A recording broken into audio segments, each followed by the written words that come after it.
I didn't raise my voice when the doctor asked who would make the decision. I just said, "I will," and kept my eyes on the monitor because it was easier than explaining why her son wasn't there. The room was too bright for midnight, that sterile white light that makes everything feel temporary, like even people can flicker out if you blink too long, and my grandmother lay still in the bed with her hand resting in mine, warm but quieter than I had ever known it to be, and somewhere between the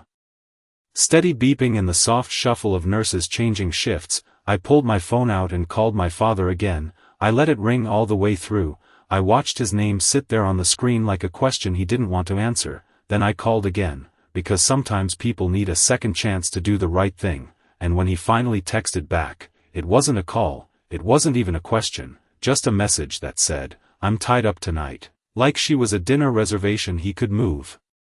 Like time was something she still had plenty of, and I read it once, then again, just to be sure I wasn't missing something kinder hidden between the words, but there was nothing there, just a sentence that landed and stayed exactly where it fell, and I typed back, "She asked for you," because that felt like the most respectful way to say you're needed, even if you shouldn't have to say it at all, and I waited, not long, just enough to understand the answer wasn't coming, and I set the phone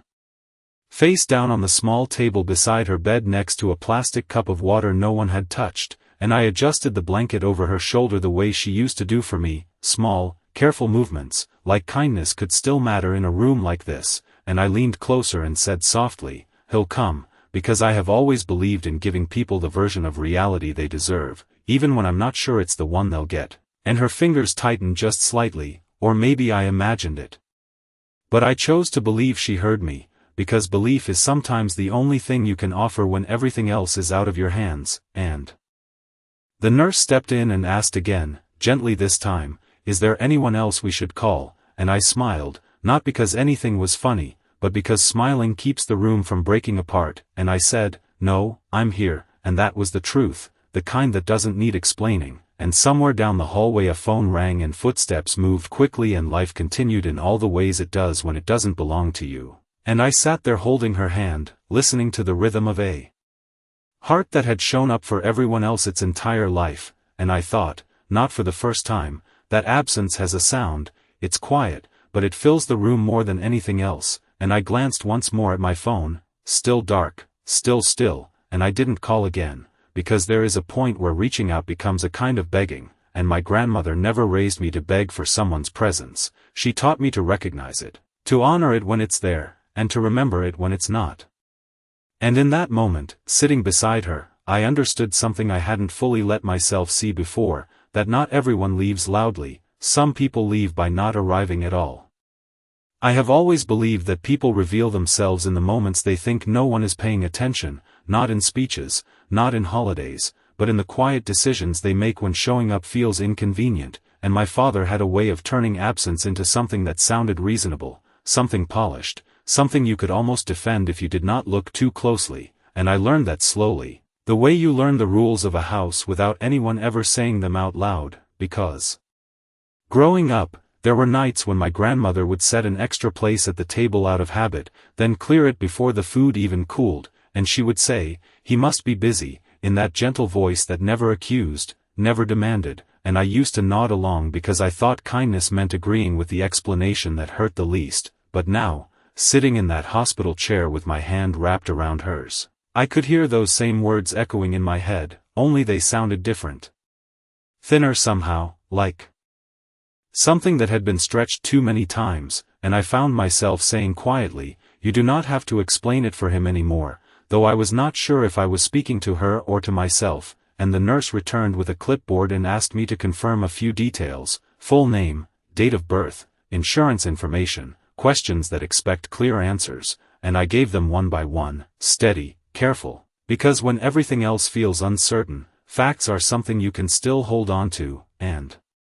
she glanced at the empty space behind me, just once, polite but noticeable, and asked, "Her son is on the way," and I smiled again, that same small, practiced smile, and said, "He knows," because that was the most accurate sentence I could offer without turning the room into something heavier than it already was. And after she left, I picked up my phone again, not to call this time, just to read the last message once more, as if repetition might reveal a hidden meaning, but it did not change.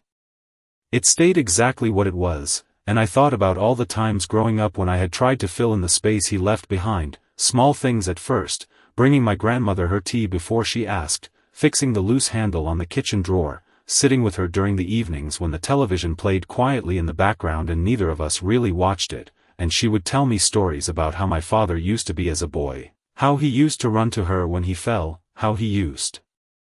to promise he would always take care of her, and she never told those stories with bitterness, only with a kind of soft pride, like she believed those versions of him still existed somewhere, just delayed, just on their way, and I used to believe that too. I think I needed to, because it is easier to wait for someone than to accept they are not coming, but that night, with the steady rhythm of the monitor and the quiet weight of her hand in mine, something shifted, not loudly, not dramatically. Just a quiet understanding settling into place, and when my phone lit up again, I felt it before I saw it, that small vibration against the table, and I turned it over slowly, giving the moment the respect it deserved, and there it was, another message from him, longer this time, more words, more explanation. He said he had a meeting that could not be moved, that he would come in the morning, that everything would be fine, and I read it carefully, the way I always do, not just the words, but what sits behind them, and I typed back, of course, because I have learned that sometimes the calmest response carries the most truth, and I placed the phone back down beside the untouched water, then leaned closer to my grandmother and said softly, he said morning, and I paused, just for a second, before adding, we will keep things steady until then, because if there is one thing she taught me, it is that you do not match absence with anger, you meet it with presence, even if you are the only one in the room willing to do it. The night did not change all at once, it shifted in small, quiet ways, the kind you only notice if you stay long enough to see them, and I stayed, because leaving was never something I learned from her, and sometime past midnight the hallway settled into a softer rhythm, fewer footsteps, fewer voices, just the distant hum of machines doing their jobs without needing recognition, and I adjusted in the chair, the kind that looks comfortable until you sit in it for hours, and I rested my elbow on the edge of the bed, careful not to disturb her, because even in that stillness she deserved gentleness, and I found myself remembering something she used to say when I was younger. Usually when I rushed through things or spoke too quickly, she would smile and say, take your time, Tige, the important moments do not like to be hurried, and I almost laughed thinking about it, not because it was funny, but because she was right again in a way that felt too precise for comfort, and I leaned closer and said quietly, I am not rushing this one, and for a moment it felt like the room understood, like even the machines gave us that space, and then the doctor came in, not urgently, just steadily, with that calm professionalism that tells you everything and nothing at the same time, and he asked how long I had been there, and I told him, and he nodded like he was measuring something invisible, and he said, you are doing exactly what she needs, and I thanked him, because sometimes people offer you small sentences that hold more weight than they realize, and as he checked the monitors and made a few notes, he asked again, her son will be here in the morning, and I answered the same way I had before, that is what he said. And this time I let a little more truth sit behind the words, not enough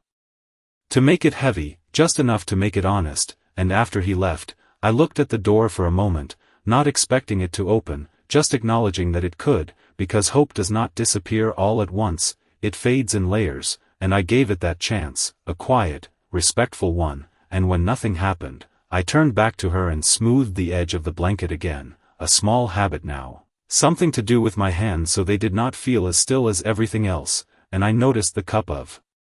water had not moved, still full, still waiting, like so many things in this room, and I picked it up and set it closer to her, even though I knew she would not reach for it, because care is not always about outcome, sometimes it is about intention, and I said softly, everything is where it should be, a sentence I had heard her use countless times when she wanted to bring calm into a space. And I realized then that I was not just sitting with her, I was becoming the version of her that she had quietly built in me over the years, the one who stays, the one who notices, the one who does not make a scene but does not leave either, and my phone remained still beside me, no new messages, no calls, just silence that had already said enough, and I did not reach for it again, because there is a point where waiting turns into understanding, and understanding, once it arrives, is very hard to ignore. And I took a slow breath and let it settle, then leaned closer once more and said, we are steady, because that was the promise I could keep, the one no one else needed to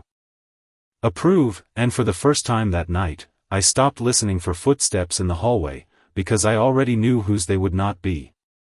Morning did not arrive with any sense of resolution, it came the way it always does, quiet, steady, almost indifferent to what the night had carried, and the light through the window softened the edges of the room just enough to make everything look less fragile than it felt, and I had not slept, not really, just closed my eyes for a few minutes at a time without letting go of her hand. Because some things you do not set down even when you are tired, and when the nurse came in to check her vitals, she offered me a look that said more than her words, the kind of look people give when they understand a situation without needing the full story, and she asked gently, "Do you want some coffee?" And I nodded, because saying no would have felt like refusing kindness, and while she stepped out, I finally reached for my phone again, not with urgency, just with a quiet expectation, and there it was. A missed call from my father sometime after 4 in the morning, followed by a voicemail. And I stared at it for a moment before pressing play, giving the message the same patience I had given everything else, and his voice came through slightly strained, controlled but not entirely steady, and he said he had tried to come but it was too late to drive out, that he would leave first thing in the morning, that I should keep him updated, and there was a pause at the end, like he wanted to say more but did not know how to begin, and then the message ended, and I lowered the phone slowly, letting the silence return to its place, and I thought about the phrase he used, too late, and how it seemed to follow him in ways he never quite noticed, and I could have called him back, I could have filled in the space, made it easier, but I did not, because I had learned that not every silence needs to be corrected, some of them need to be understood, and when the nurse returned with a small cup of coffee, I thanked her and took a careful sip, the warmth grounding me in a way I had not expected, and she checked the monitor again, then looked at me and said, "You have been here all night," and I smiled slightly and answered, "She has been here for me my whole life." It felt fair, and the nurse nodded, like that explanation made perfect sense, and maybe it did, because care, when it is real, does not require complicated reasoning, and a little while later, the doctor came back, his expression calm but deliberate, and he asked me to step into the hallway for a moment, and I stood slowly, placing her hand back on the bed with the same care she had always used when setting things down, and I followed him out, the door closing softly behind me, and in that hallway, under that same steady light, he explained that her condition had not improved overnight, that they would continue to do everything they could, but that I should prepare for the possibility that time was limited, and I listened without interrupting, without asking questions that would not change the answer, and when he finished, I nodded once and said, "Thank you for being honest, because clarity, even when it hurts, is a form of respect," and as I turned back toward the room, my phone vibrated again in my hand, and this time it was a call, his name lighting up the screen in a way that felt both familiar and distant, and I answered, not quickly, not slowly, just at the right moment, and he spoke first, asking how she was, asking what the doctor said, asking questions that arrived all at once like he was trying to catch up to something already in motion, and I answered each one calmly, carefully, giving him exactly what he asked for and nothing more, and when he paused, I added, "She is resting," because that was still true, and there was a silence on the line, a different kind this time, one that carried weight, and then he said, almost quietly, "I am on my way now," and I closed my eyes for just a second before replying, "We will be here," because that was the only promise I was willing to make, and when I ended the call and stepped back into the room, everything looked the same, the light, the monitor, the untouched water, but something had shifted, not in the room, not in her, but in the space between who had been present and who was finally trying to arrive. He did not arrive the way people do when they have been waiting all night, there was no rush in his steps, no urgency in the way the door opened, just a quiet entrance like he was stepping into a room he expected to still be the same as when he left it, and I noticed that first, not what he said, not how he looked, but how carefully normal everything about him seemed, his jacket still pressed, his voice steady when he said my name, Tige. Like this was just another morning, and I stood up slowly from the chair, not to confront him, not to accuse, just to make space, because sometimes people need room to see what they have walked into, and he looked at her, then at the monitor, then back at me, like he was trying to understand the timeline without asking for it, and he said, "How long has it been like this?" And I answered simply, "Since last night." Because details have a way of rearranging themselves depending on how much truth someone is ready to hear, and he nodded, once. Then stepped closer to the bed, his hand hovering for a moment before resting lightly on the blanket instead of her hand, and I noticed that too, not as a judgment, just as a fact, the way I notice most things, and he cleared his throat and said, "I came as soon as I could," and I gave him a small, polite smile and replied, "I am glad you are here now," because that was the version of the moment that caused the least damage. And for a few seconds neither of us spoke, the room holding that silence the way it had held everything else, and then he turned to me again and asked, "Did she say anything?" And I paused just long enough to let the question settle, then answered, "She knew I was here, because that was the truth that mattered," and he looked at me like he wanted more, like there should be something else, a message, a final request, something directed specifically at him, and when I did not offer it, he shifted slightly, uncomfortable in a way that did not quite reach the surface.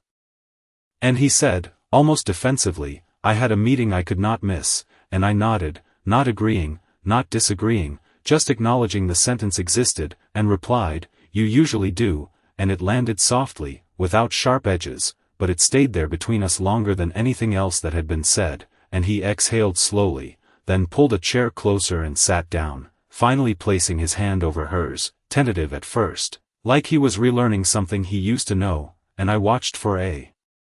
moment before stepping back toward the window, giving him that space, because even late presence is still presence, and I have learned not to take that away from people when they are trying, even if the timing is not what it should have been, and as I stood there, I saw his reflection faintly in the glass, the way his posture shifted, the way his shoulders dropped just slightly, and I wondered if this was the moment he finally understood the cost of arriving late, not in words, not in confrontation, but in the quiet realization that something had already moved forward without him, and after a while, he spoke again, softer this time, almost to himself, "She always waited for me," and I turned just enough to answer, "She did," then added gently, "She was very patient," and he closed his eyes for a brief second, like that sentence carried more weight than it appeared to, and when he opened them again, he looked at me differently, not as someone filling in for him, but as someone who had been there when it mattered, and in that look, there was something new, not quite respect yet, not quite regret fully formed, but something in between, something that had the potential to become both, and I held that moment without pushing it further, because some realizations need to arrive on their own, just like he finally had. The room did not change when he sat there, not really, the light stayed the same, the monitor kept its steady rhythm, the cup of water remained untouched, but something in the air shifted, subtle, like a truth that had been waiting finally found a place to stand, and I watched him from a distance that was not measured in feet but in time, the hours I had been there and the ones he had not, and he stayed quiet for a while, longer than I expected, his hand still resting over hers now with a little more certainty, like he was trying to make up for something without saying it out loud, and I let him have that silence, because interruption would have turned it into something smaller, and after a few minutes he spoke again, his voice lower, less certain, "Did she ask about me?" And I turned toward him fully this time, not to confront, but to answer properly, and I said, "She did not ask questions," then paused just enough before adding, "She just held on, because that was the truth that mattered, not the one he was hoping for," and he nodded slowly, like he understood more from that than any explanation I could have given, and for a moment it seemed like he might say something else, something closer to what he was actually thinking, but instead he looked down at her hand again and said, almost quietly, "I thought there would be more time," and I gave a small, gentle smile, the kind that carries meaning without pushing it forward, and replied, "We usually do, because that is how it feels until it is not," and he exhaled again, this time deeper, like the weight had finally found where to settle, and the doctor returned not long after, stepping into the room with that same calm presence, and he greeted my father with a polite nod before explaining the situation again, not differently, just more directly this time, because now the person who needed to hear it was present, and my father listened without interrupting, without asking the kind of questions he usually would, and when the doctor finished, he simply said, "I understand," but the way he said it told me he was still catching up to the meaning of it, and after the doctor left, the room felt quieter than before, not empty, just focused, like everything unnecessary had stepped aside. And my father finally looked at me in a way he had not before, not as someone filling in, not as someone younger, but as someone who had carried something he had not, and he said, "You stayed," and I nodded once, keeping my tone light, almost teasing but still respectful. It seemed like a good place to be, and there was a brief flicker of something in his expression, something that almost resembled a smile but did not quite reach it, and he said, "You always did take after her," and I answered softly, "I learned from the best," because that felt right, and for the first time since he arrived, there was a moment that did not feel strained, not fixed, not resolved, just honest in a way that had not been possible before. And he adjusted his chair slightly closer, his posture changing again. More grounded this time, and I could see it happening, not dramatically, not all at once, but in small shifts, the way people begin to understand something they cannot undo, and I stepped back toward the chair I had been sitting in, but I did not sit down right away. I just rested my hand lightly on the back of it, watching the two of them, and I realized something then, something quiet but clear, that presence does not erase absence, but it can still matter when it finally arrives, and I chose to leave that space open for him, not because he had earned it yet, but because she would have wanted it that way. And when he spoke again, his voice barely above a whisper, "I should have come sooner," I did not correct him, I did not soften it, I just said, "You are here now," because sometimes the most powerful thing you can offer is not forgiveness, not yet, but the chance for someone to see exactly where they stand, and decide what they will do with it. Time did not move the way I expected it to after that. It did not rush forward or pause dramatically, it simply continued, steady and indifferent, and the room settled into a kind of quiet that felt heavier now that both of us were there, because silence shared is different from silence held alone, and I sat down again finally, not out of exhaustion but because standing any longer would have made the moment feel like something temporary, and this was not temporary, not anymore, and my father remained beside her, his hand still over hers, but now he was watching her differently, not just seeing her, but trying to understand what had already passed, and after a while he said, "She looks peaceful," and I nodded, because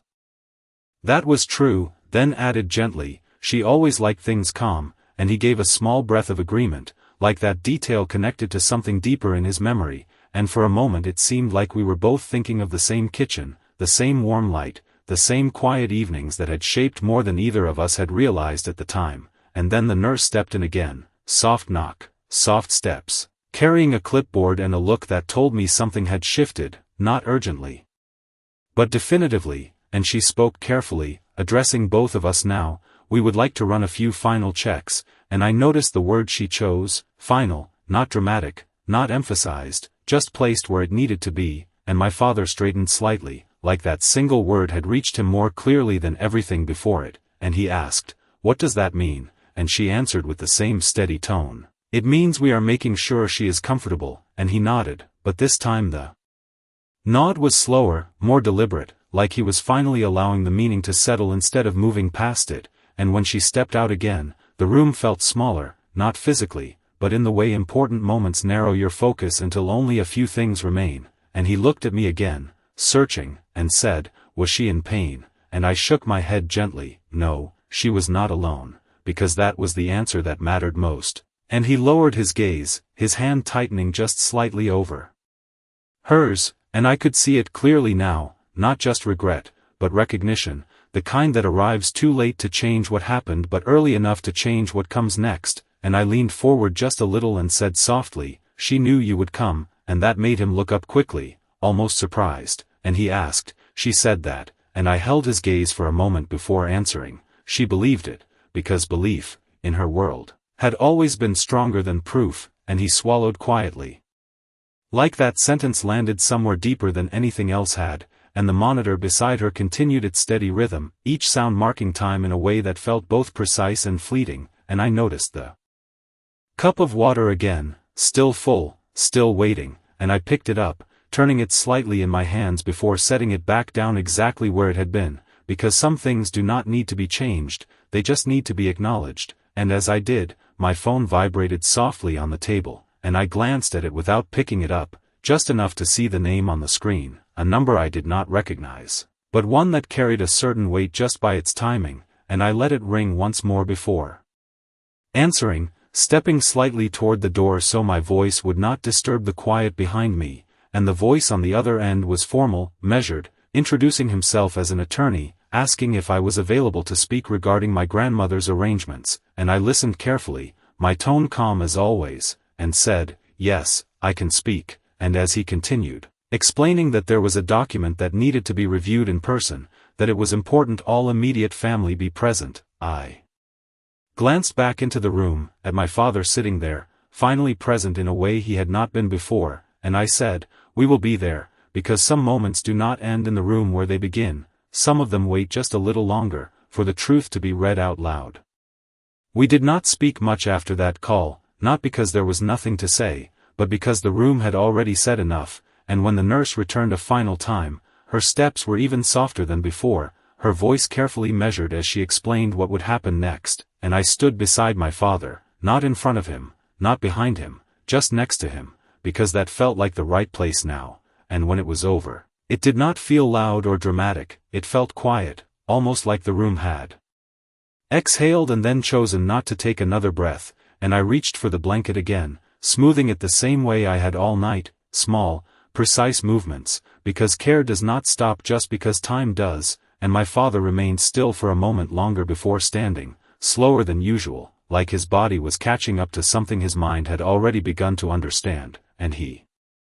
looked at me, not searching this time, not asking, just looking, and said, "Thank you for being here," and I gave a slight nod, answering simply, "She was never alone," because that was the only part that mattered, and we left the room together, the hallway brighter now, fuller, like the world had resumed without waiting for us, and on the drive to the attorney's office, we did not fill the silence with explanations, we let it exist, because sometimes silence is not distance, it is processing.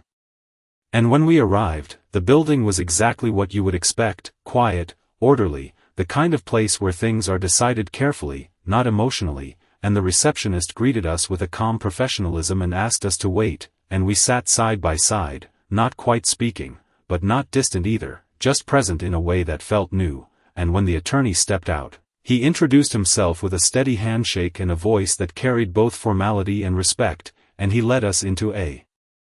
room with a long table, simple, uncluttered, a single folder placed neatly in the center, and I noticed that immediately, the way objects often tell you what matters before anyone says a word, and we took our seats, my father across from me this time, and the attorney opened the folder slowly, not for effect, just with care, and he began by saying, "Your mother left a written note to be read along with her arrangements," and my father's posture shifted slightly at the word mother, like it carried more weight here than it had anywhere else, and the attorney continued, "She was very clear about how she wanted this to be handled, and there was no drama in his tone, just precision," and I rested my hands lightly on the table, waiting, because this was not a moment to interrupt, and then he unfolded a single page, not multiple documents, not pages of legal language, just one sheet, and he glanced at me briefly before beginning to read, and the room seemed to narrow around that voice. Every word landing exactly where it needed to, and my father did not look away this time, he did not shift, he stayed completely still, like he understood that this was something he needed to hear fully, and the attorney read the first line, calm and steady, "If you are hearing this, then I am no longer in the room, but I trust that the right person was," and I felt that sentence settle immediately, not as a surprise, but as a recognition, and I did not look at my father yet, I kept my focus forward, because some truths need space before they are shared, and the attorney continued, his voice unchanged. "I have always believed that presence is the most honest form of love," and for a brief moment, the room felt very still, not empty, not tense, just still, like everything had paused to let that sentence be understood exactly as it was meant to be. The attorney did not rush the next lines, he let the silence settle first, as if he understood that some words need room before they can be heard properly, and when he continued, his voice remained steady, unchanged, but the weight of what he read began to shift the room in a way that could not be ignored. "I did not measure love by what was promised, I measured it by who stayed when it was difficult," and I felt that sentence land differently this time, not just as a reflection, but as a quiet decision already made, and across the table, my father lowered his gaze, not abruptly, not dramatically, just enough to show that he was no longer trying to hold on to the version of events he had arrived with, and the attorney turned the page slightly, though there was no second page, just a habit of movement, and continued, "To my son, I know life asked more of you than you expected, and I know you tried to carry it in your own way. But there were moments when I needed you to be present, not perfect," and that line stayed in the air longer than the others, because it did not accuse, it did not punish, it simply named something that had been left unspoken for too long, and I finally looked at my father then, not to see his reaction, but to acknowledge that we were both hearing the same truth, and he did not look back at me, his eyes remained fixed on the table, his hands resting still, no longer moving, no longer adjusting, just still in a way that felt unfamiliar for him, and the attorney continued, "To my granddaughter, Tige, you never asked for recognition, you never demanded anything in return, you simply showed up, again and again, and that kind of presence is something this world needs more of," and I did not react outwardly, not because it did not matter, but because she had already told me those things in her own way long before they were written down, and hearing them now felt less like a surprise and more like a confirmation of something I had always quietly known, and the attorney paused briefly before finishing, "Take care of each other, not just when it is easy, but when it is not, because that is when it counts the most," and when he folded the paper and placed it back into the folder, the room did not feel tense, it felt clear, like something had finally been said in a way that could not be misunderstood, and no one spoke immediately, not because there was nothing to say, but because anything said too quickly would have made it smaller, and after a moment, my father exhaled slowly, the kind of breath that carries both weight and release, and he looked up at me, not with defense, not with distance, but with something steadier, something that had been missing before, and he said quietly, "She was right," and I gave a small, gentle smile, not triumphant, not corrective, just present, and replied, "She usually was," because that felt like the most honest way to honor her without turning the moment into something else, and he nodded once, then added, "I did not know how much I was missing," and I met his gaze fully this time and answered, "You do now," and there was no sharpness in it, just clarity, the kind that allows something new to begin without pretending the past was different, and as we stood to leave, the folder remained on the table, closed, its purpose fulfilled, and I realized then that nothing in that room had been about punishment or reward. It had been about recognition, about placing truth where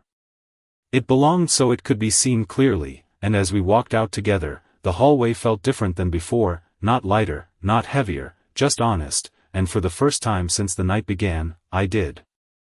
not feel the need to fill the silence or adjust it, I simply walked beside him, matching his pace without thinking about it, and as we reached the door, he paused briefly, then said, "I would like to come by tonight, if that is all right," and I considered the question for a moment, not because I needed time to decide, but because some answers deserve intention, and then I nodded and said, "Of course, she always set an extra place at the table," and he understood what I meant, not just the words, but everything behind them, and when we stepped outside, the day carried on like it always does, steady, unchanged, but for me, something had settled into place, quiet, certain, and lasting, because in the end, she did not need to raise her voice to be heard, she simply told the truth, and let it do what truth always does when it is finally spoken out loud.